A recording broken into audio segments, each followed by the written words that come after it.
Este é um assunto delicado e de difícil aceitação. É tido como burrice, idiotice, ignorância e blá blá blá. Quero aqui dizer que todos os terraplanistas conhecem a ficção pregada pela astronomia. Todos nós aprendemos nos livros as mesmas coisas.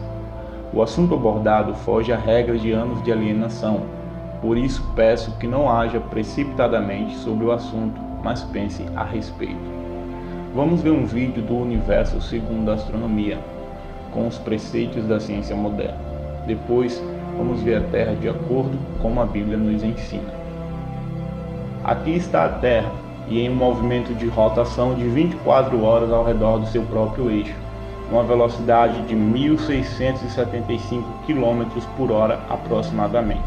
O seu percurso ao redor do Sol é chamado de translação, e segundo a astronomia, o Sol está a mais de 147 milhões de quilômetros de distância da Terra. O movimento de translação é de 108 mil quilômetros por hora, quando a Terra está mais próxima do Sol. Nesse caso, ela fica aproximadamente a 147 milhões de quilômetros de distância, e 109 mil quilômetros por hora quando está mais distante do Sol. Nesse outro caso, ela está a 152 milhões de quilômetros de distância. Nosso sistema está ao redor de outros sistemas, além dos asteroides, meteoros, buracos negros, nebulosas, etc.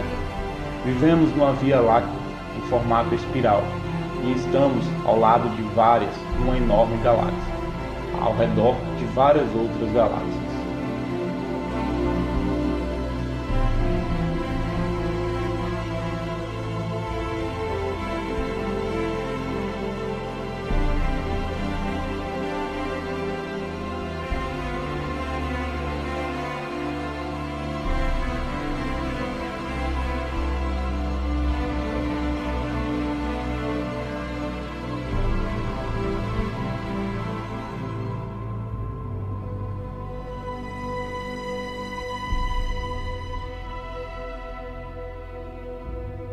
Vamos dar uma pausa mais ou menos aqui, certo? Não vou mentir, mas gosto muito de ficção científica. Muitas pessoas, ao olhar um vídeo como este, cogitam logo no seu pensamento e imaginação: nossa, como eu sou insignificante.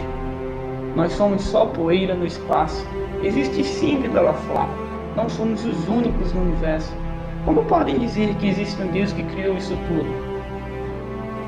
Atualmente, muitos cristãos são adeptos da ciência moderna e de suas explicações em relação à forma e o tamanho da Terra, do Sol, da Lua, das estrelas e dos outros corpos celestes. A questão levada em consideração por muitos cristãos é de que a Bíblia não explana assuntos científicos, mas aí há um engano, pois as Escrituras nos falam de algumas coisas em relação ao modelo da nossa muralha. Se você tem interesse em saber o que nos é dito pelas Sagradas Escrituras, continue assistindo a este vídeo e fique bem atento ao que será dito de forma resumida.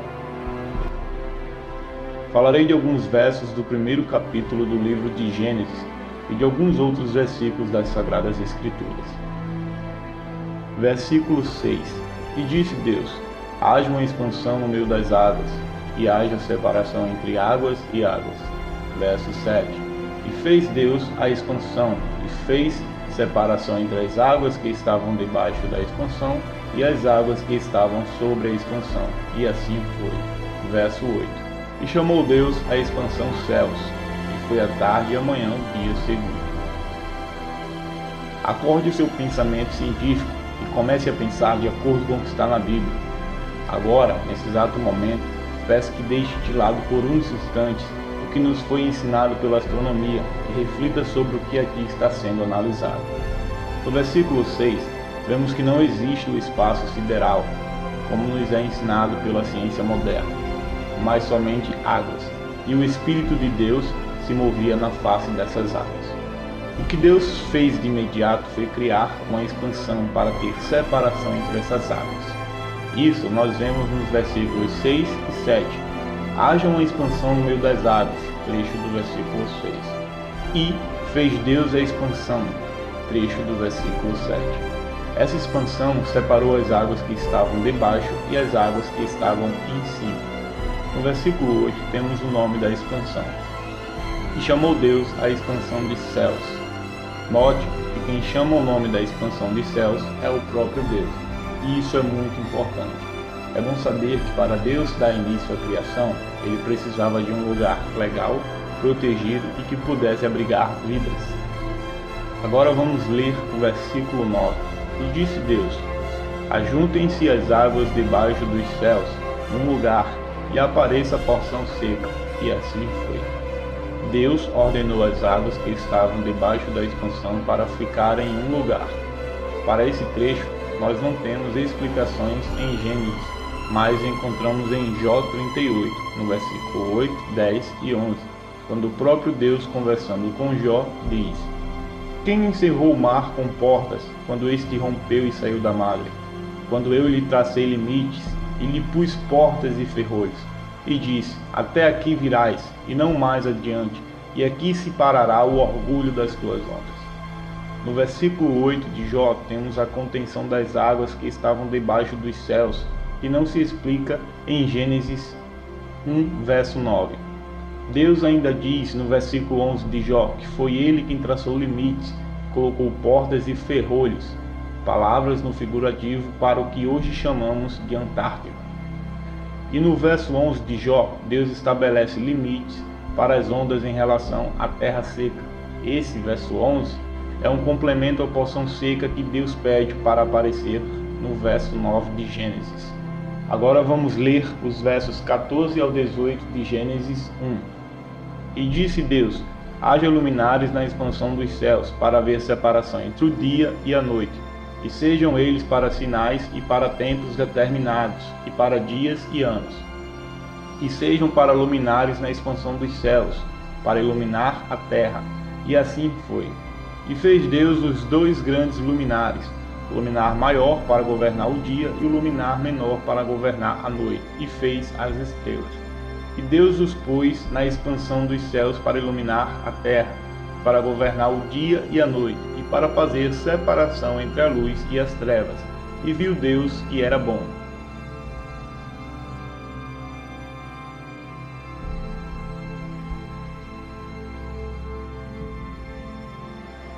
O que se nota, lendo esses versículos, é que tudo é bem diferente do que nos foi ensinado pela astronomia.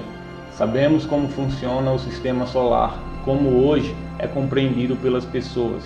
E para ser sincero, ele não combina com o que está nas Escrituras. Não sei o seu ponto de vista, mas estão fazendo da Bíblia uma piada quando se trata de aspectos científicos. Mas quem é mais sábio em ciência do que o nosso Deus? A resposta é: ninguém. Na cronologia lógica bíblica, primeiro foi feito o céu e depois a terra. Daí então veio o sol, a lua e as estrelas.